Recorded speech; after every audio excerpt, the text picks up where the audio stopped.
Um, Dr. Evans, I'm going to let you bring greetings today. Okay. Well, welcome, guys, to week 5. And if you're with us, I want you to take a moment to just physically pat yourself on the back. You've made it through week 4. And so you're going to be okay. It's going to start getting easier for you. And I wish I could tell you the pace lets up. It will in a couple weeks. You'll get a little breather, but you still have work to do, but you've got it now. So congratulations on staying with us. And you've gone through boot camp with me, that's for sure. And some of you will say amen to that, Dr. Stedman.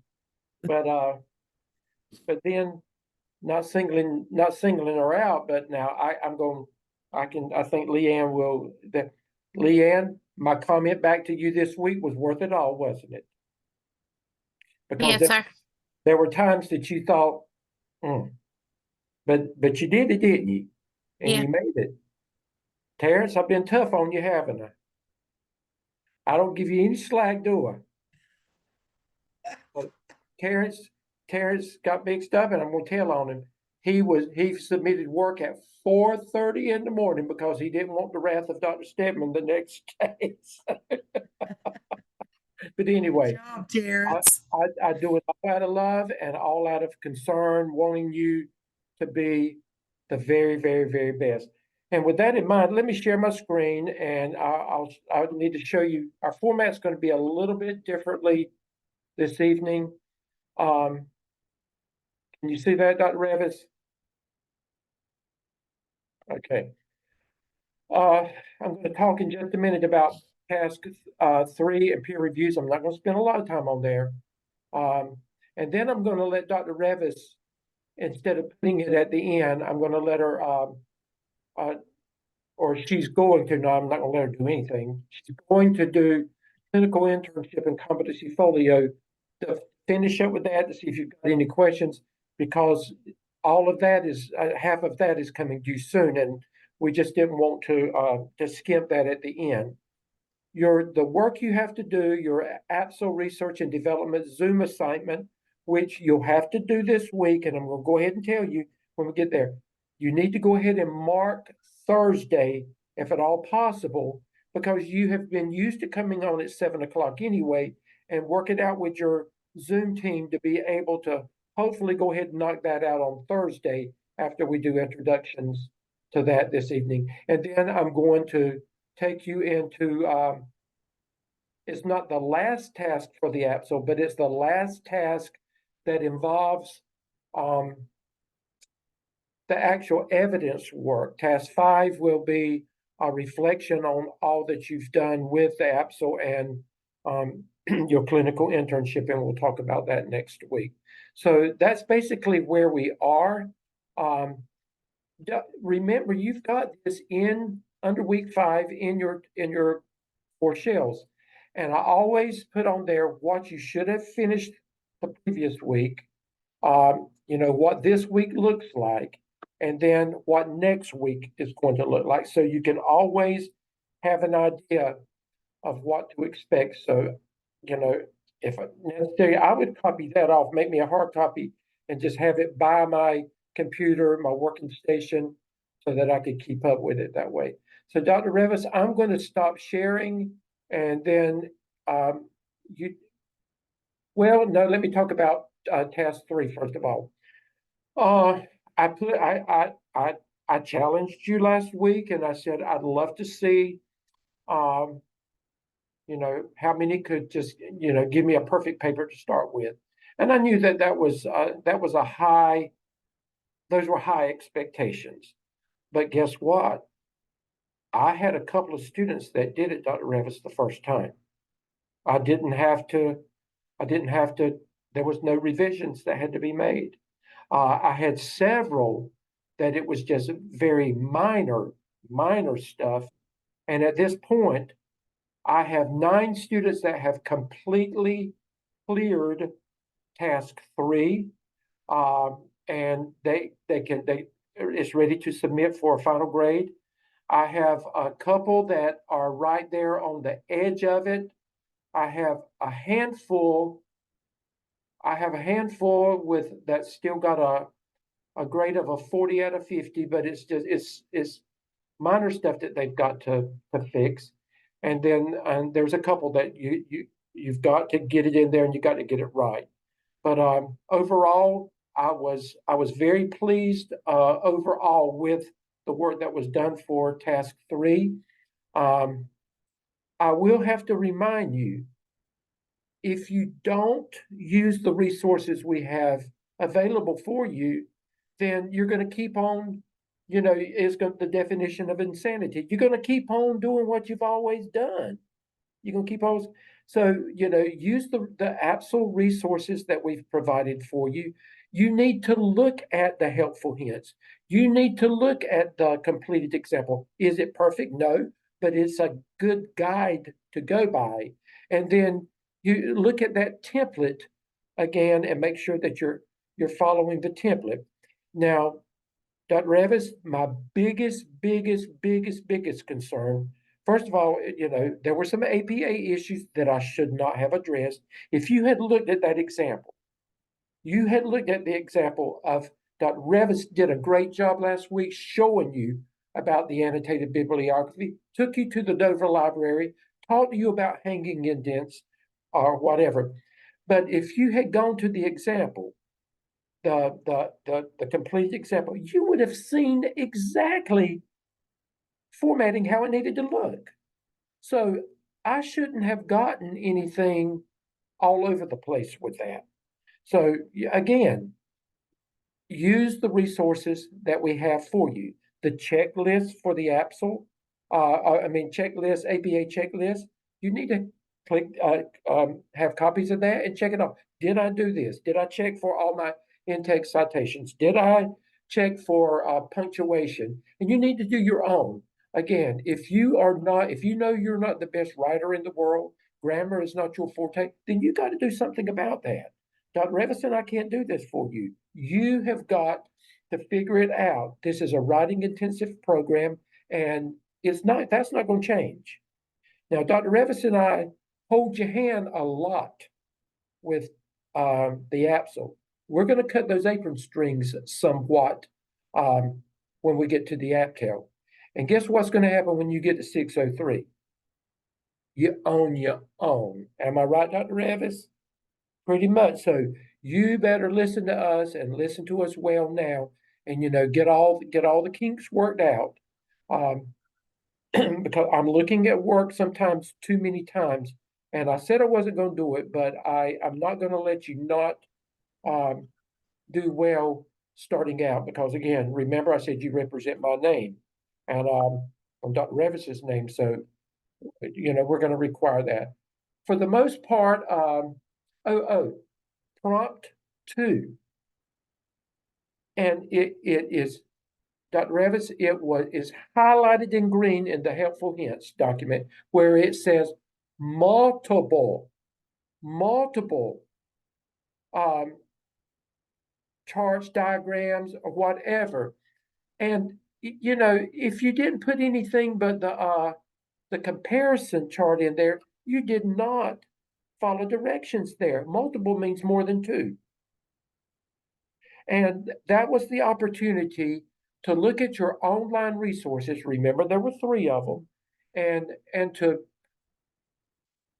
pull information that would help us better understand, what you had been talking about, graphics to show what you were talking about, and especially on the online resource that you're going to consider, that you're going to recommend, possibly recommend to you. That is the opportunity to do that. Dr. Revis, I still am having a problem with double spacing throughout the document. You've got to double space consistently. That's before figures, after figures, with your narrative work, consistently, before a heading, after a heading. It's consistently.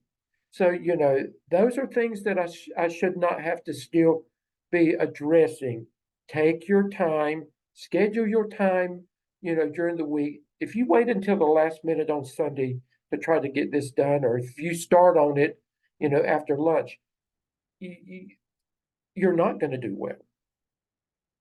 And so, you know, you've got, if you're guilty of this, you need to step up to the plate and do what you're supposed to do. The peer reviews, some of them have been great. And at this point, the peer reviews get a little bit harder because you've got some students that if they've got uh, what I consider almost perfect work, it's hard to find it. But you're going to have teachers that way, and you can't just when you're evaluating, you can't just write them off. Even if you are providing positive feedback, you accentuate that positive feedback, and you say, "I like the way you did so and so, and why you like that." You've got to spend the time on that. So don't go backwards on the peer reviews. Now, once you do the peer reviews for task 4 that we're going to introduce this evening, there won't be any more peer reviews until we go into the AAPSL. So there'll be a few weeks or 2 or 3 weeks where you don't have any peer reviews. So you've got one more set of peer reviews that will be due by next Tuesday, and then there'll be a couple of weeks that you don't have to deal with them. I know you'll be happy about that. So Dr. Revens, I'm going to stop share, and then I'm going to ask you if you would go ahead and talk about your clinical internship and competency folio. Okay, so guys, let's first talk about clinical. And I'm going to be over here in my clinical internship resources.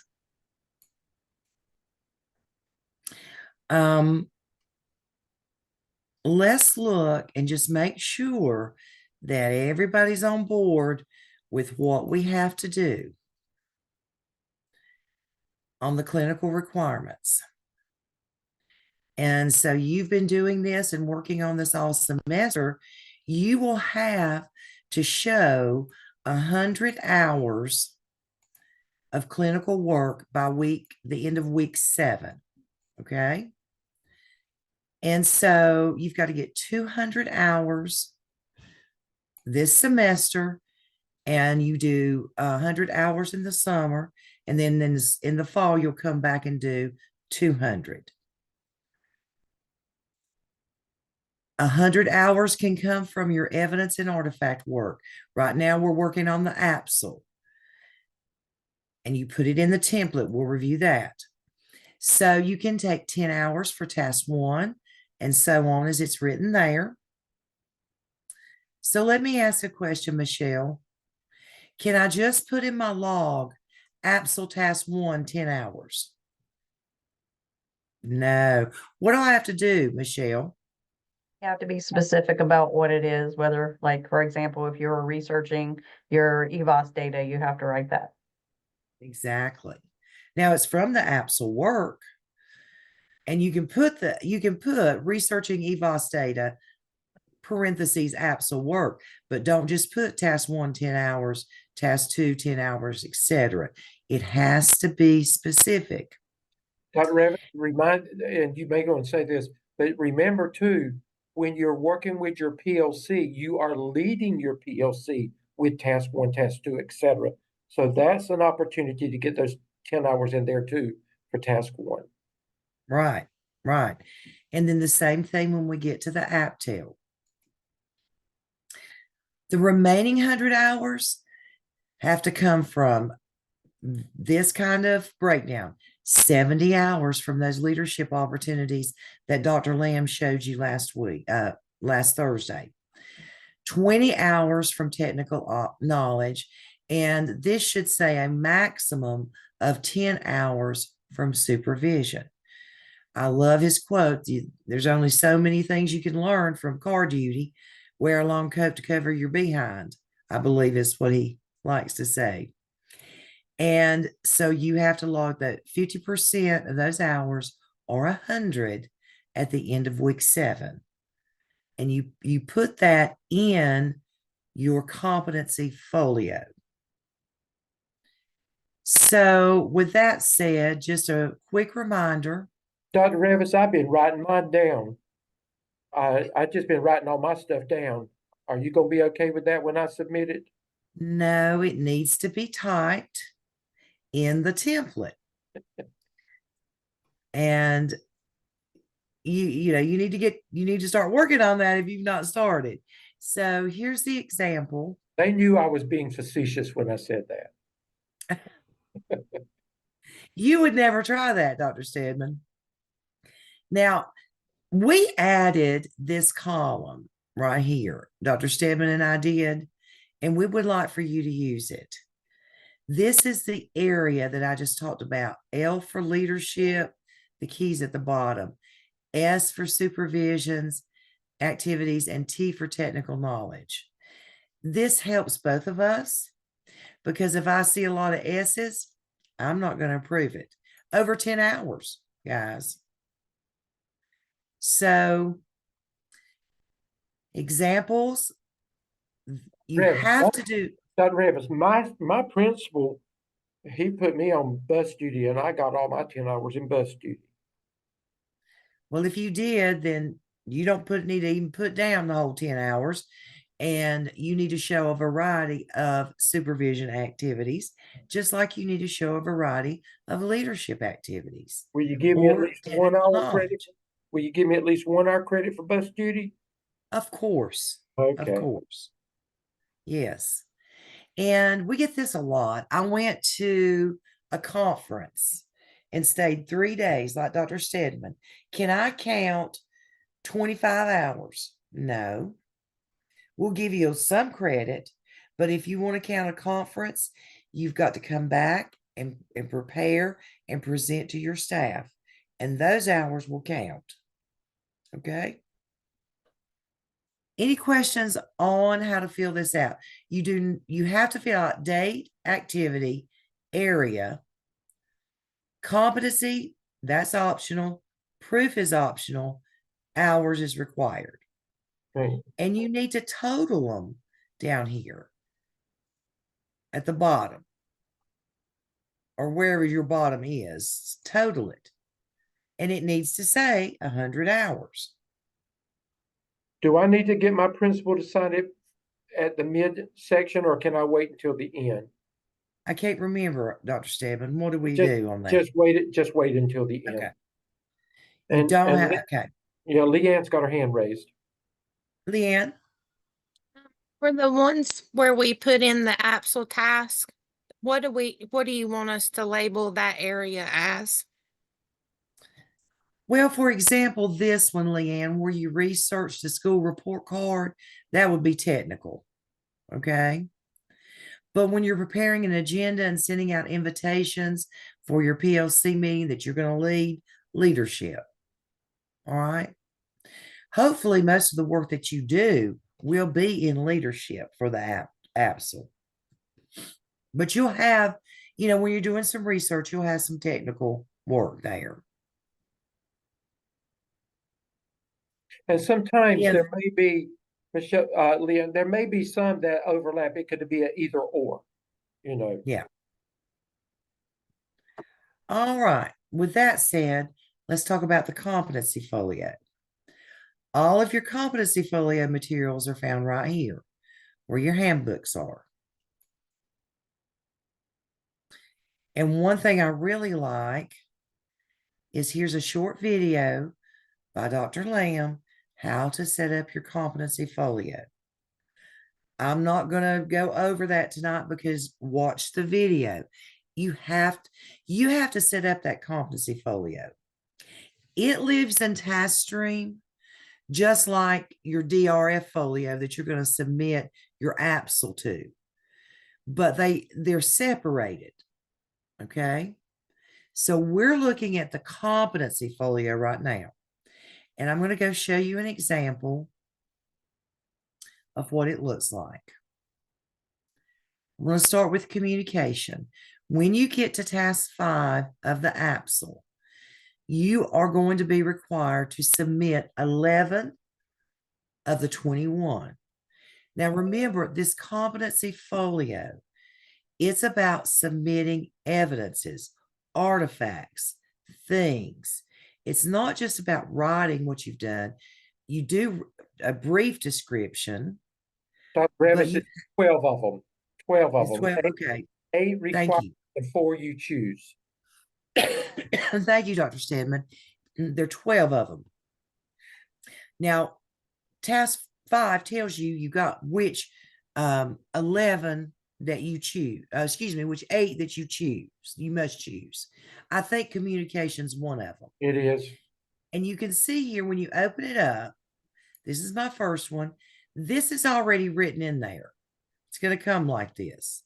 Don't mess with this because it tells you over the 3 semesters, you have to have an artifact for the AAPSL, the PSYOP, and open-ended. When it says open-ended, that means from your clinical work. Let me say that again. Open-ended means clinical work. And I think those are the hardest evidence or artifacts to get because some things you're going to do for your clinical work are not going to lend themselves nicely or easily to an artifact. And that's okay. You don't have to have an artifact for everything you do, but collect artifacts for those things that are easily collectible. Okay. And it tells you a description of the competency. So we're in the AAPSL this semester and we're going to upload. Now, this was an example that was done in fall 2017. You're going to write spring 2024. And then you're going to write AAPSL. You must tell us from which of these 3 you are going to select. Well, you can't select anything from the side because you hadn't done it. And you're in the AAPSL, so that's where you need to pull it from. Now, this person wrote a little bit longer description than what's really needed. You don't have to write one that long. You know, the ability to effectively communicate, I don't need to know all that. I just need to know what you did, what the artifact is, and how it aligns. I demonstrated communication when I communicated with my principal, requesting permission to have my PLC, and he gave me an affirmative response back. That's all you need to say. And you would attach the documentation. And I don't know if it's going to let me pull it up. It may not.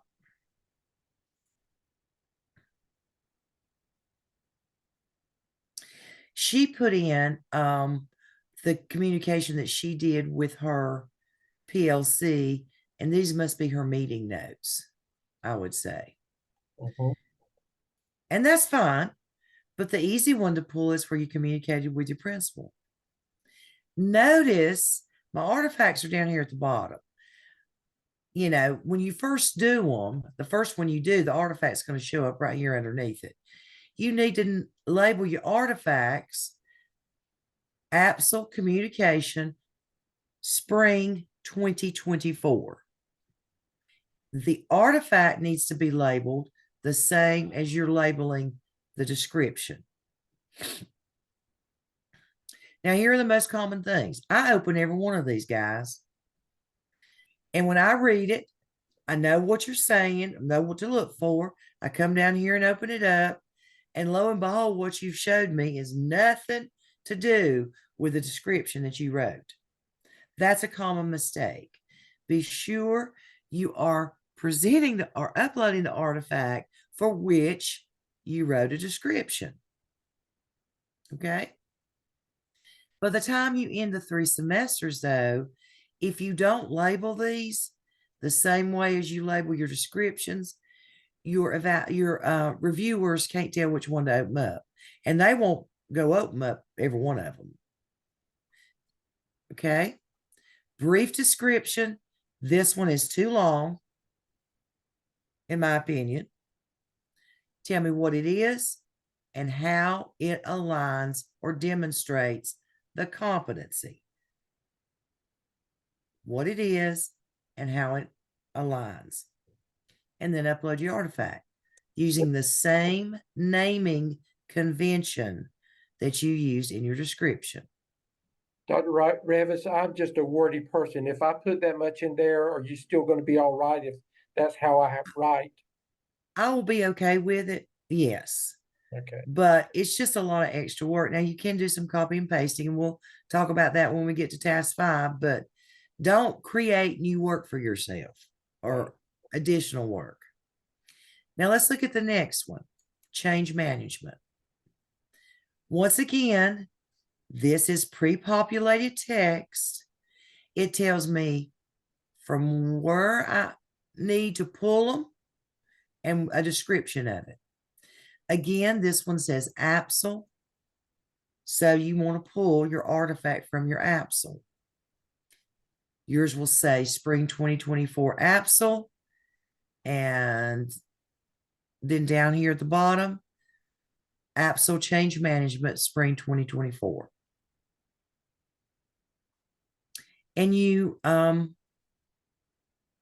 going to pull, let me see. Let me go to this one, Dr. Dr. Revis, Stedman. while you're looking at those, it starts with communication. Scroll all the way down.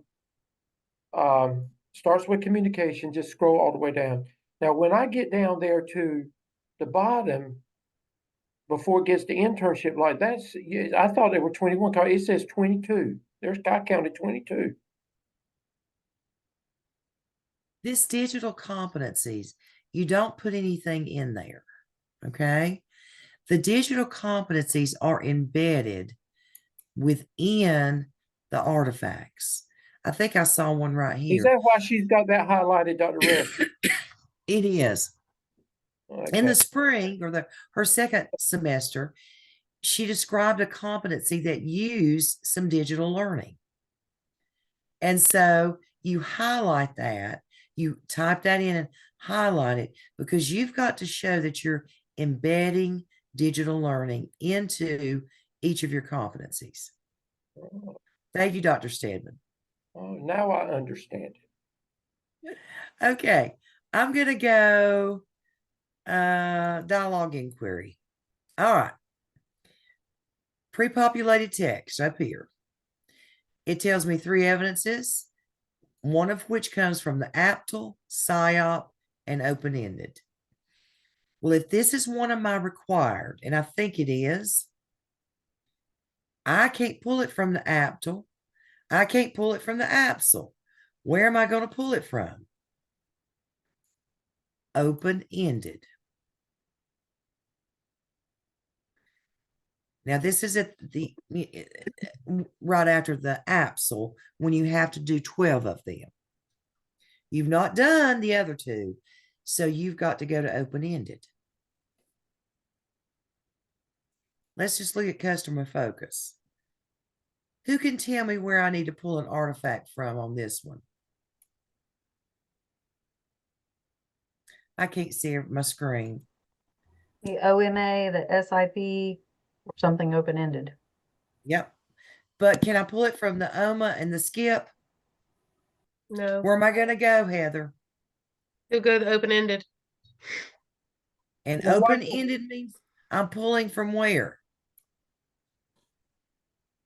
Where do I get my open-ended artifacts, Mandy?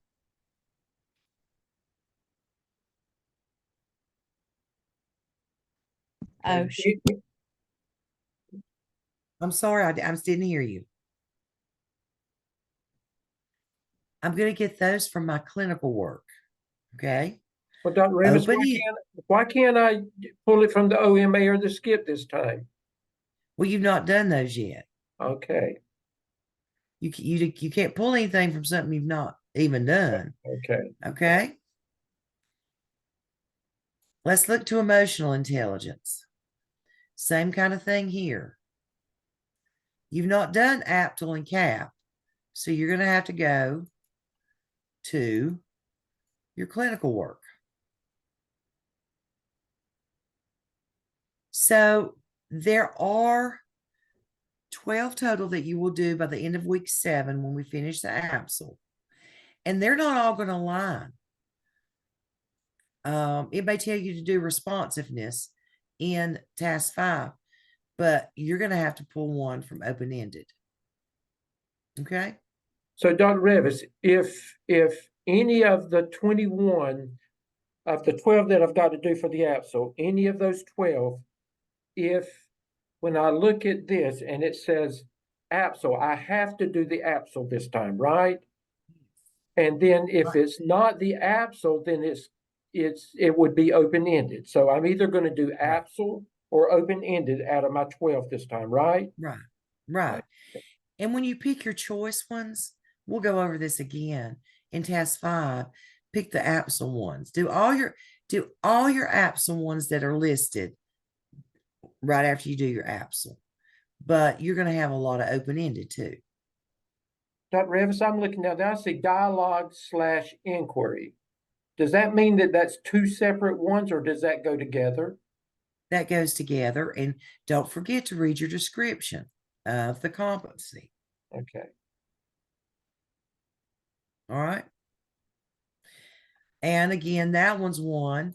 I think it's required that you talk about it in task 5, but you're going to have to pull from your open-ended piece.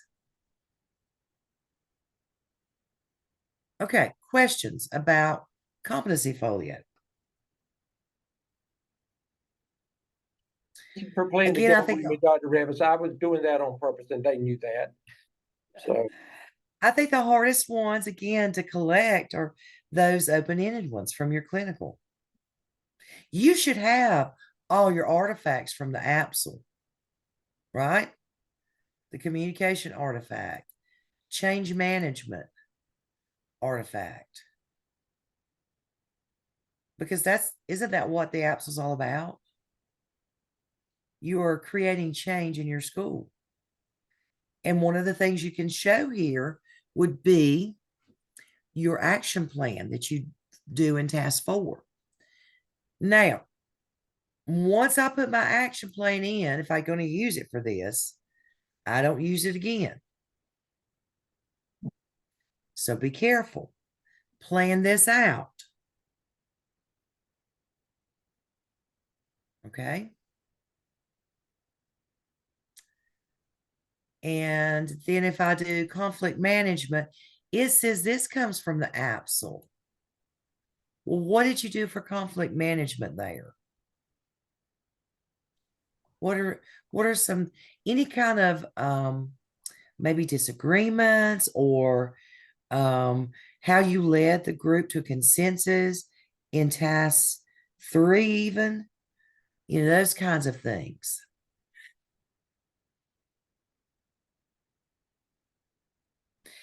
That leadership anticipate and prevent conflict and resolutions and disagreements. All right. If there are no questions, I'm going to stop my screen. Anything else you can think of, Dr. Stedman, on those 2 things? no, I think I played the game enough and I think they got the point. I do. Thank you, Dr. Revis. Okay. I think All they know right, guys. how to move forward with that. Thank you so much. Let's let me share my screen again and go back to where we were. Now we want to talk about the APSL Research and Development Zoom assignment. And with that, let me see if it will. Okay, here we are.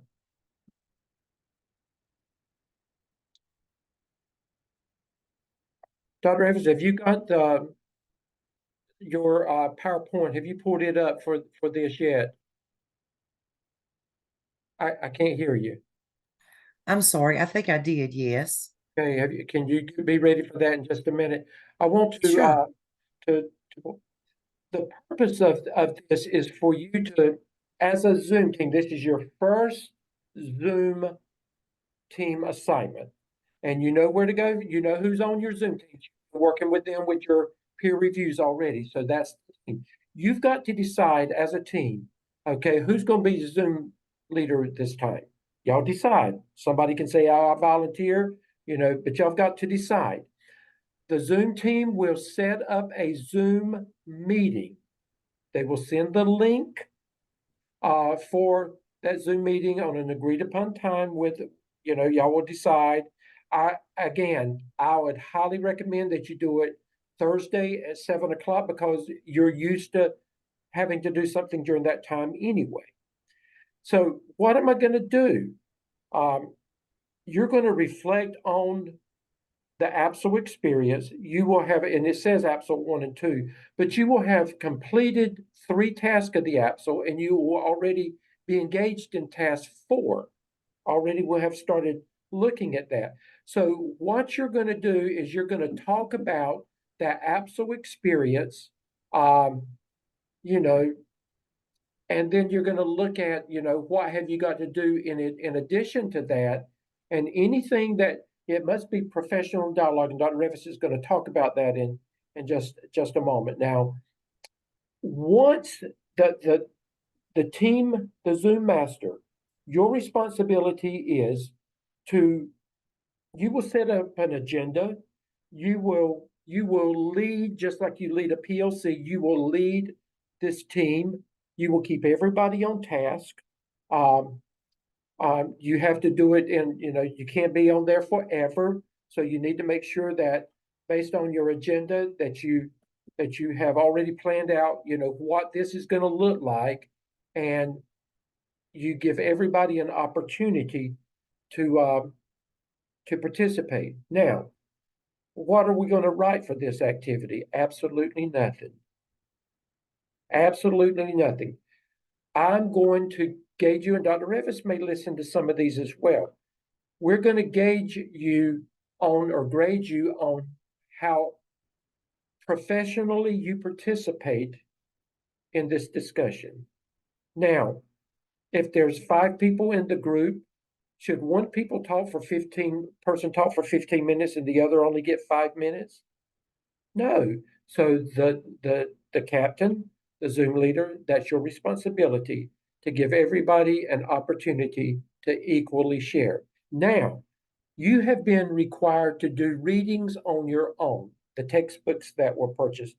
This is going to be an opportunity for us to also see if you are doing your reading, because we would expect to hear some of the language from the readings that you've done in the scholarly discussions that you're going to have as well. And when it's all over with, the Zoom master, they have to upload this as a YouTube video. They will send it to each person, the same link in the group. You will upload that, and that's what you will submit for. That's what you're going to submit for grade. Now, where do I put that, Dr. Stedman? Okay, you remember where you have been putting your completed DAPSL completed peer review Dropbox? And while I'm there, I need to show some people, because some people forgot that when you submitted your task 3 this week, you had to put it in 2 places. If you did 2 people, your first peer review goes there, then you have to go out. You can't put both of them in that same place. And then you've got to go here and put your second one. Nothing has changed in that process. But look down here at the very bottom. Zoom video for AAPSL task 1 and 2, or the AAPSL process. This is where you will upload that video. That's all you've got to do. Then what I'm going to do, and Dr. Revis, if she chooses to help with this, we will look at these videos, and I will take notes while I am watching the videos, and your grade will be based on how well you participate in that video and how well the scholarly discussion. Now, this is not a time, it's not a gripe session. It's not a time to talk about the sale they're going to have this weekend. It's all about the AAPSL. So, Dr. Revis, I'm going to stop sharing again, and let me come out of this.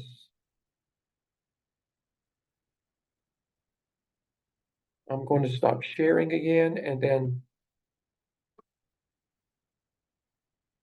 you take it from there.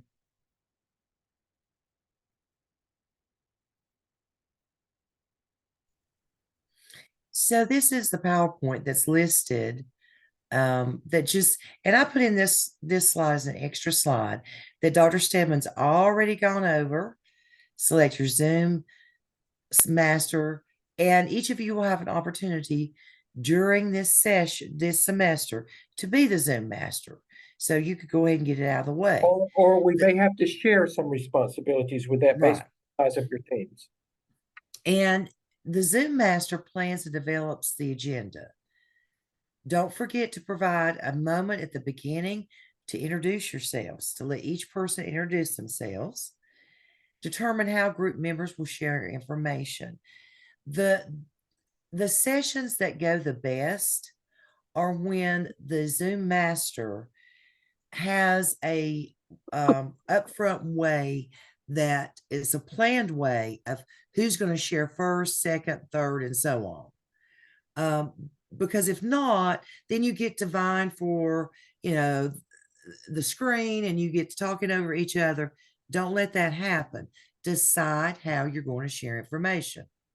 Zoom Master has to keep the meeting moving, redirect if necessary, or, gently call time on someone. And it's a professional conversation. So in the first one, and these are just ideas of things you can discuss. And we do give you some dialogue starters. Describe your experience with leading your PLC. Share what went well, what you wish you would have done differently, and what you learned from leading your PLC. Okay. And so the next thing you did was a data dive. Share what went well, what you learned when you disaggregated your data. Did you have to redirect? And if so, how did you redirect? And how you moved the team to consensus of identifying the most pressing need. And then you can go on to task 3, because you've already done task 3. We had only gotten to task 2 when we did this last time. In task 3, you can talk about, things that you found in the literature review or your annotated bibliography that really was a surprise to you or an aha moment to you around your most pressing need. Or you can talk about, again, how you pulled that group together and completed your comparison chart and came up with your recommendation. So, what we're talking about here is I want to hear, when I listen to them, what I like to hear is pulling in some of your readings. When you talk about a PLC, you're probably going to talk about DeFore. Well, we don't use the DeFore model at my school, but I made sure that for our PLC, for this PLC, we did use the DeFore model. Things like that. And then share what things have been challenging in your program so far, how you think you've grown in your leadership skills, and anything else you wish to share. But do this last. Go through tasks 1, 2, and 3, and you're not going to be able to answer every one of these dialogue starters. You just can't. You'll run out of time. I think your free account is at 45 minutes. 40 Dr. minutes. Stedman, 40 minutes. 40 minutes. We don't want to hear 2. Plan your time. If you want everyone to share about their PLC experience, then tell everybody they've got 2 minutes and that's it. Or a minute and a half. A minute and a half does not seem like a lot of time. It is a lot of time. But Dr. Plenty Rabbit, of time. if you don't use the allotted time, now you can't effectively do this and in 20 minutes you say, okay, we're through. You will not have done the job you need to do for this. It's going to take pretty close to the 40 minutes if you do the job you're supposed to do with this. So Zoom leaders, you think about what questions you want to ask, how much time you want to give each other, establish a timekeeper if you wish. But facilitate this meeting. We want to see you demonstrating your leadership skills here and keeping the meeting on track giving everyone an equal opportunity to share. Okay. Any questions? Everybody good? Do you know what you've got to do with this? Everybody knows what they've got to do. Okay. And then that assignment will be due, and you'll see it. That is one of your assignments that will be due Sunday night. Okay. So I would again suggest that you do it by Thursday. So, and Dr. Revis, we've got one more thing, important thing we've got to do tonight, and that is to share with you. Okay, here it is. Task 4 of the AAPSL. Now you cannot do task 4 until I have cleared you with task 3. Go ahead and get started down here. Pull it up.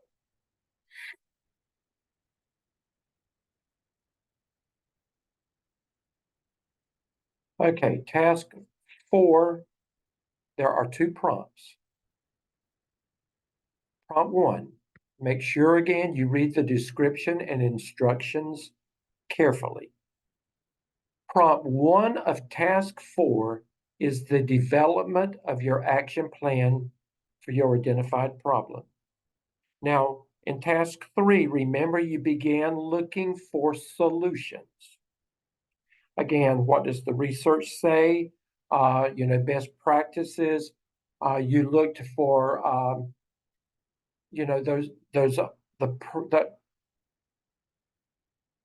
the programs that your school might could invest in or would consider that could help with the problem as well. But task 3 was all about, what the research says about best practices for your identified problem and the solutions to the problem. Now you've got to begin implementation of everything that you've done in task 1, 2, and 3. You're going to first explain your action plan in narrative form. There are 7 headings that must be individually addressed relative to your identified problem for the action plan. Now, the first heading is actually going to be the importance of the action plan, research-based. Now, if it says research-based, am I looking for your opinion in this, Heather? Am I looking for your opinion? No, research-based means you're actually doing research. What does the research say? You're going to put the importance of the action plan research-based, and then that's what you're going to do. Does that probably means that I'm going to have an in-text reference or 2 or 3, right? I think to do it justice that you need, I think the magic is to have 3, don't you, Dr. Revis? I think if you justice that you're going to have a minimum of 3 references there. Actually talking about what does the research say about the importance of an action plan. Then your next heading is going to be alignment with student learning outcomes. Now, this action plan, research-based, your action plan must align completely with student learning outcomes as measured by test scores and summative assessments. You are to narratively explain that alignment in this section. Using professional dialogue and the work that you've already done. You're going to go back and you're going to look at what you've done in task 1, task 2, and task 3.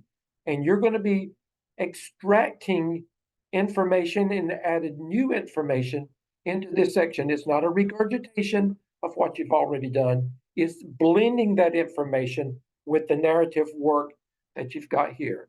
So alignment with student learning outcomes. Let's look at what this example says. Through data analysis and collaborative discussions, my PLC and I determined that our schools most pressing need is. And again, they've identified that most pressing need. You need to drive that point. Multiple data points such as EVAS and end of grade scores showed that there is a clear gap between the school's math achievement levels compared to the district and state. And it goes on to talk about that. Now, notice what it's doing. It's really telling a story that aligns with the research and the work that you've done and leading into why it's going to be included in this action plan. You're going back and you're proving what you're providing proof of what you're going to be doing in the action plan based on the work that you've already done. Okay. And then it goes on to talk about, that you may have in there, you may have some references to some, some research references in there as well. You may refer to appendix figures or appendices in there as well. Revis, can you think of anything else that I could say there? Okay. The next heading is, short-term, mid-term, and long-term goals. So guess what? You're going to talk about 3 different things there.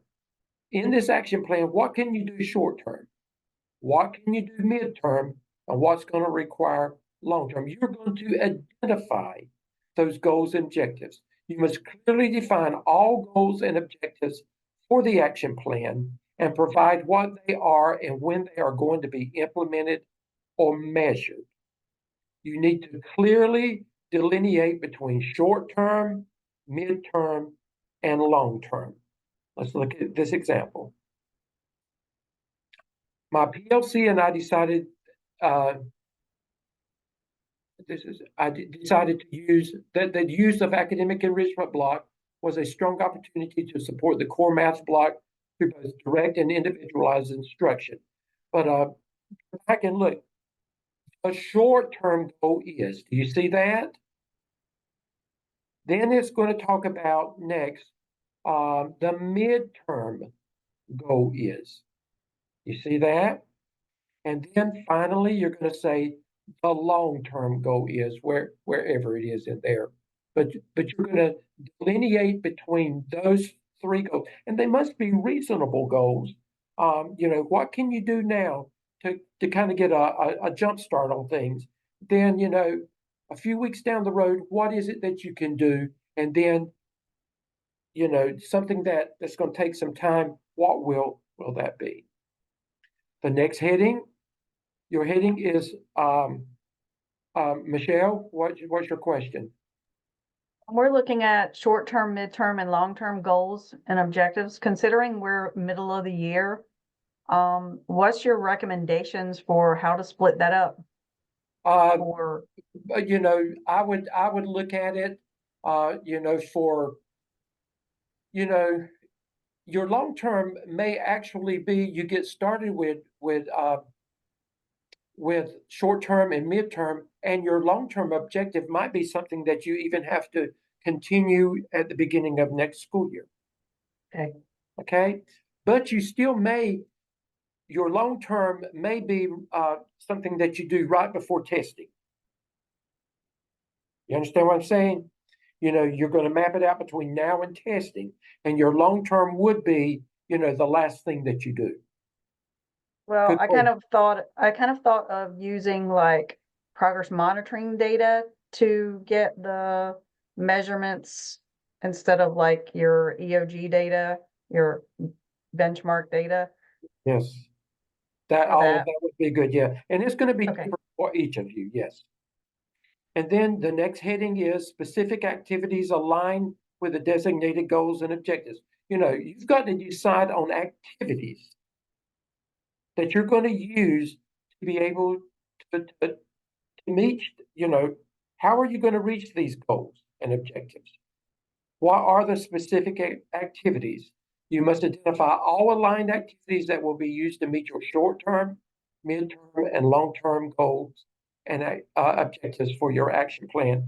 And this, in other words, it may be one of them may be your um, online resource, Dreambox.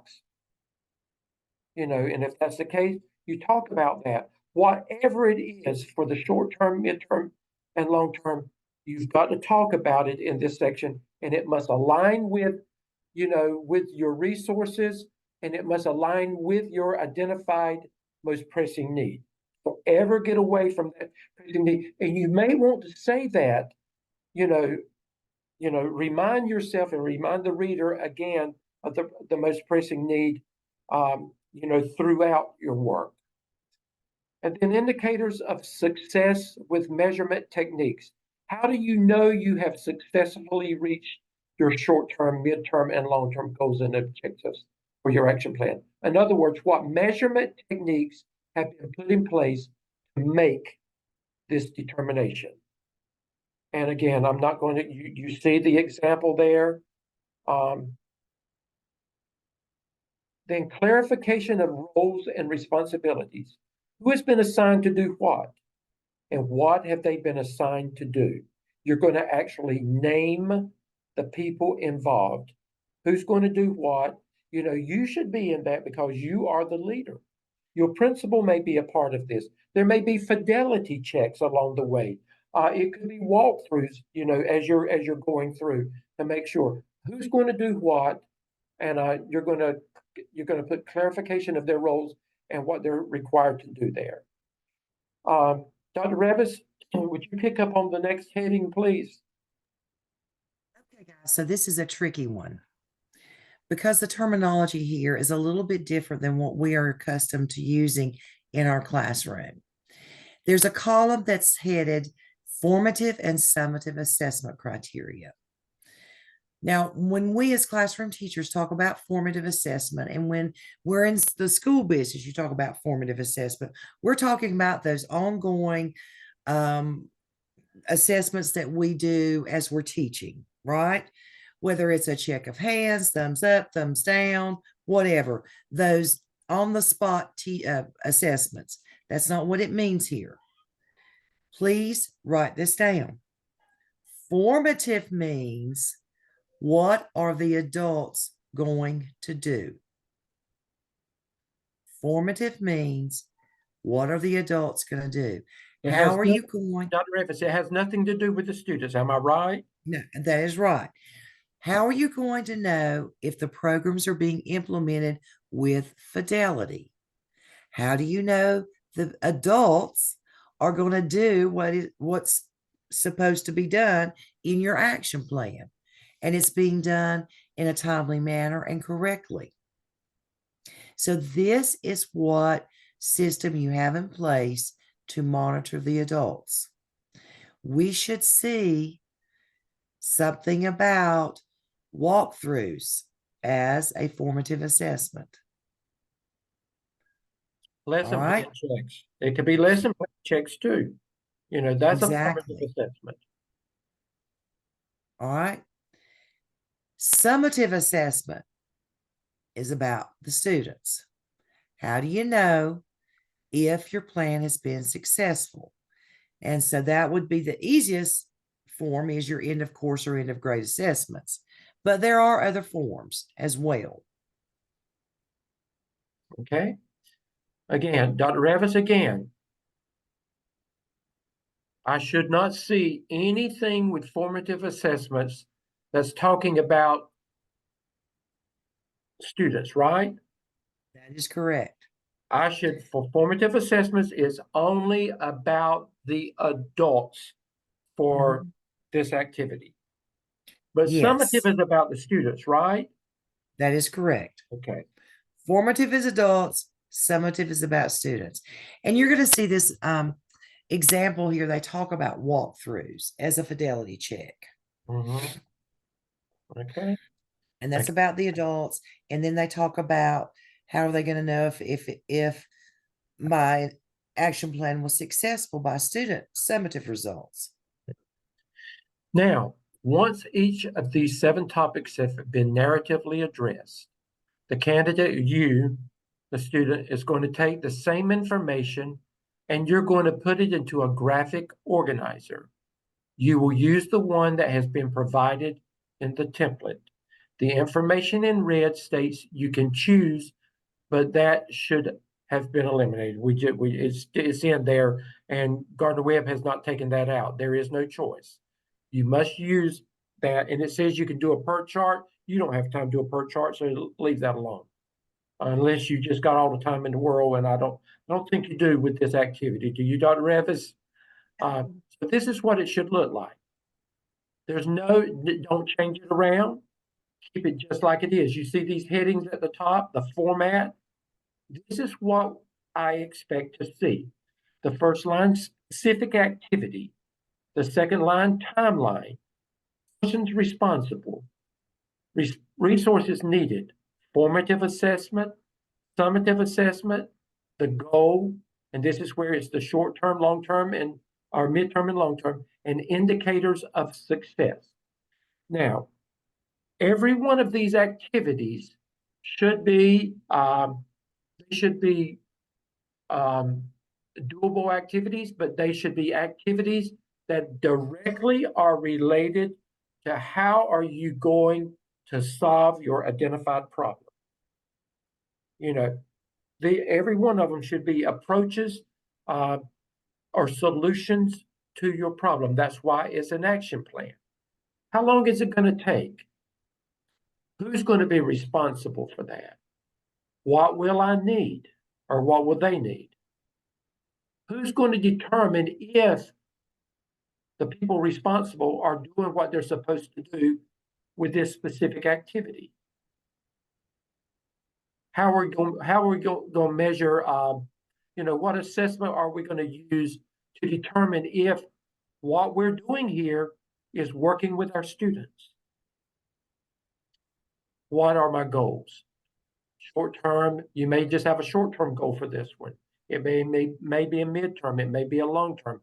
I would start out with what I could do short-term first.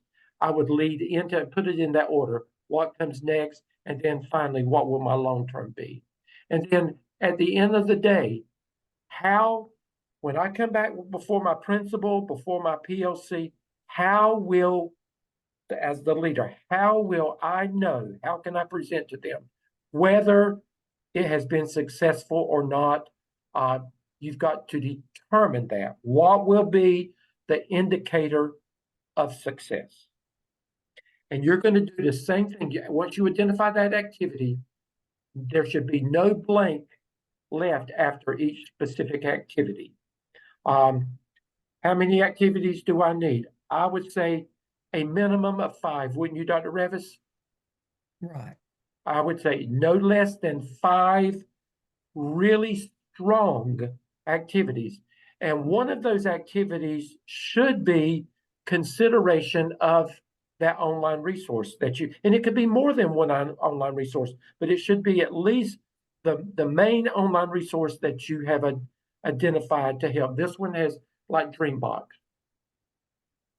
And I would think professional development would be an activity. Absolutely. Yeah. Now, So, guys, I always say this. Sometimes it's easier to lead your team through filling out this template first, like a graphic organizer, and then you writing the narrative part from this. right. So that's what I would do. I would take my template in there and we would work on this template, getting some well-defined activities and following all the way through. Right. And then there's a second part to this. Once you've got all that done, you've got your template completed, your action plan template completed, your narrative work is done. Here's what you've got to do. You've got to share your action plan with the principal and your leadership team. This is the biggie. This is the biggie of all the AAPSL work. This is the biggie. Wouldn't you say so, Dr. Revis?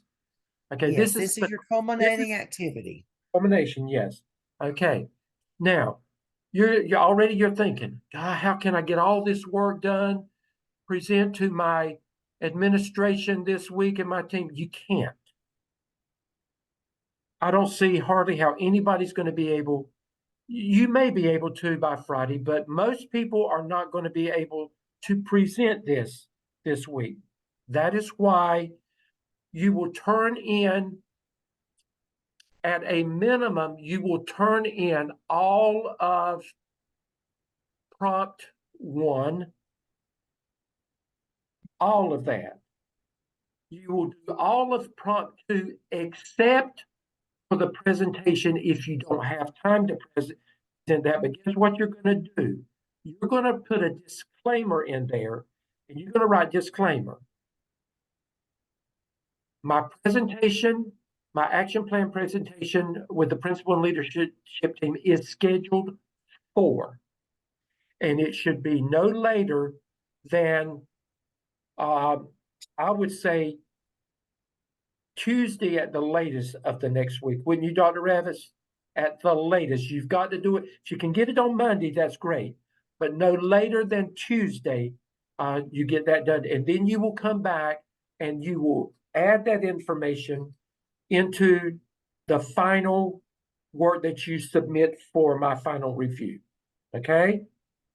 So, but there is work that you've got to do with prompt 2 ahead of time. Now, notice how they've started out. They've talked about, this is a part of your presentation. Or they talk about the presentation in there. Then in that as well, if you've got a PowerPoint, remember you put the frames of that PowerPoint presentation, your agenda, everything goes into your appendices. We should see that. It should be, a very detailed, very detailed about that. This is their action plan presentation in there.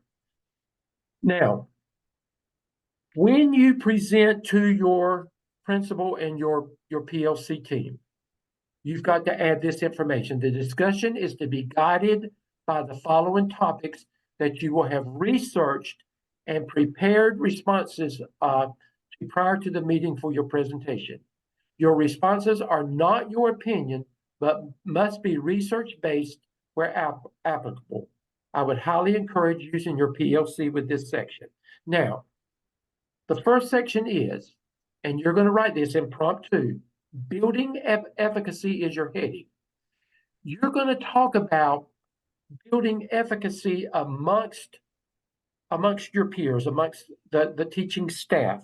Why is that important? If a teacher, and as teachers, if you feel good about yourself, if a highly efficacious teacher feels good about themselves, guess who that's going to impact? What are you there for, teachers? Who are you there for? The students. So if you are highly efficacious, if you feel good about your teaching pedagogy, how you are as a teacher, guess what? It's going to show in the achievement of your students and your classroom. So you're going to talk about leadership, building efficacy among the teachers so that and this will come in the AAPSL as well, so that you can build leadership for that teacher in the classroom. Classroom leadership. Now, when you talk about efficacy, what does the research say? At a minimum, I want to see at least 3 references there. One of them must be Albert Bandura, Bandura. Bandura is the seminal researcher for efficacy, and everybody else has built their research on his beginning research. Albert Bandura, Bandura, must be one of the, what does the research say, again, about building efficacy among teachers? Because teachers impact student achievement. Then your next heading is strategies for sustained growth. Dr. Revis, would you talk about that one? Sure. And again, this is research based. Anytime it says, what does the research say? You've got to go roll your sleeves up and dig out the research. And guys, don't forget your textbooks here. I think your Oven textbook has some really good ideas here, really good information on strategies for sustained growth. How do you keep that momentum going? And what does the research say? And you need at least how many references here do you want, Dr. Stedman? 3. 3. Okay.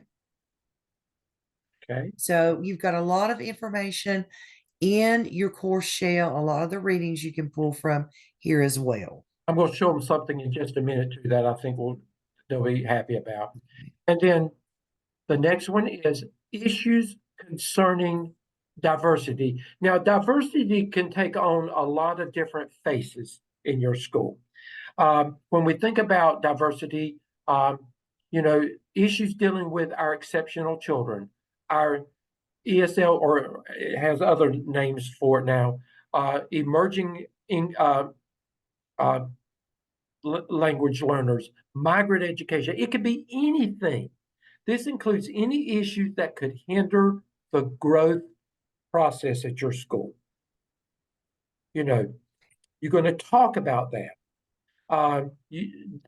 These must be addressed in the plan of action. Now, this right here does not necessarily, you're going to talk about, those things that you perceive as issues that would be concerning in your school. You may have a highly populated exceptional children's population at your school. You could have a large Hispanic population. Based on where you are, there are large migrant programs in some schools. Some schools don't even have that, but some do. What are those issues that would address diversity in your school? And again, diversity can take on a lot of different faces. There may be some research there, but a lot of that is going to be what is in your school. What is your school about? And then your heading is resources. What you're going to need to accomplish the goals and objectives for your action plan. You're going to talk about this here. What are the human resources? Now, if maybe it's the people, all of the people that's there, you need teachers, assistants, you need principals, you need the support staff to help with things. But maybe, maybe there's Title I monies, and that if you had, if they could hire another teacher, you can always make a recommendation. It may not go anywhere, but if they say, well, we may not can do it now, but could this be considered with new monies that you get for the 2024-25 school year?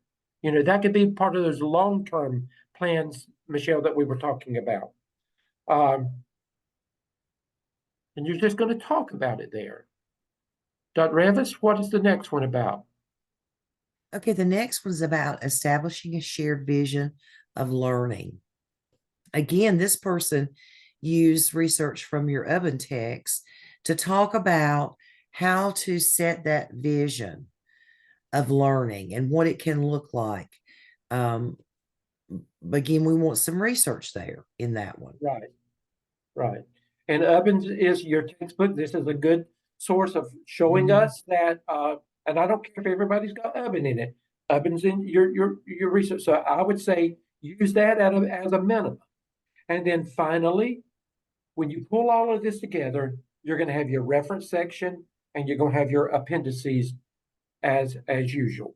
Now, remember, at a minimum, you've got to have all of your narrative work done. You've got to have all of your action plan template completed. At a minimum, you've got to submit that by Sunday evening. If you have time and you present it, then you've got to have all of that in as well. If you don't, you must put a disclaimer in there and you must tell me when you're going to present it.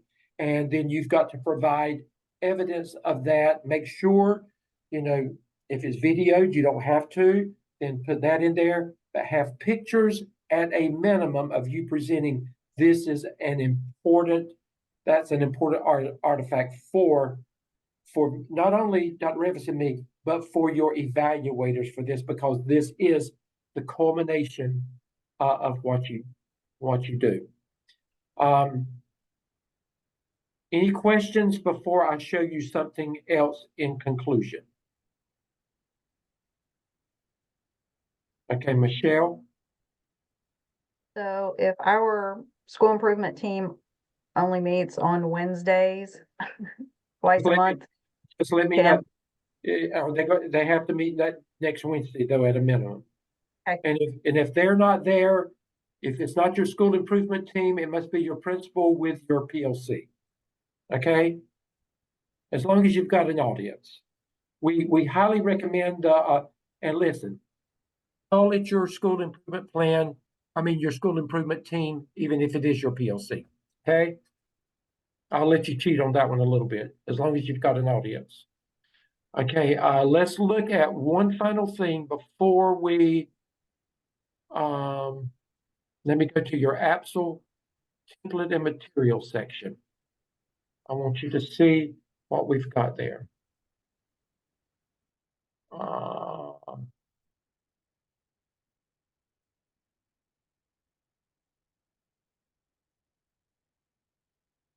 No, that's not it. It's week 5.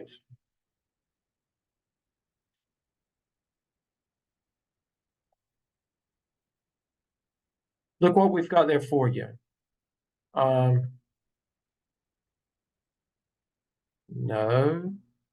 Dr. Revis, help me. Maybe it's the wrong section. I'm sorry. Give me a hint about what you're looking for. I'm thinking of something else. So anyway, get what I said. What I said. I was looking for something that's not there. Let me stop share. Okay. Do you understand what you have to do by Sunday of this week? First of all, you got to meet with your Zoom team. Hopefully Thursday you can go ahead and knock that out, and then your team captain is going to send that link out, and you're going to submit it for me to review and grade.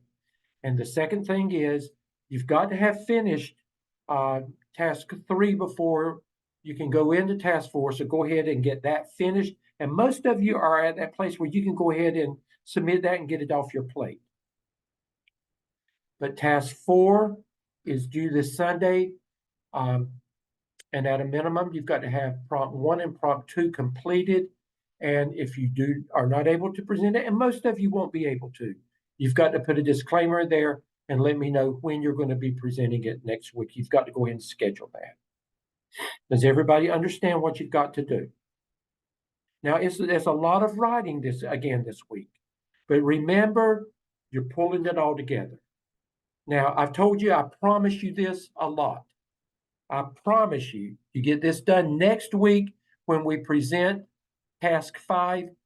You're going to think you have died and gone to heaven because you don't have as much work to do, and you're on your own. You don't have to meet with anybody. You don't have to meet with your PLC. You don't have to present to your principal after that.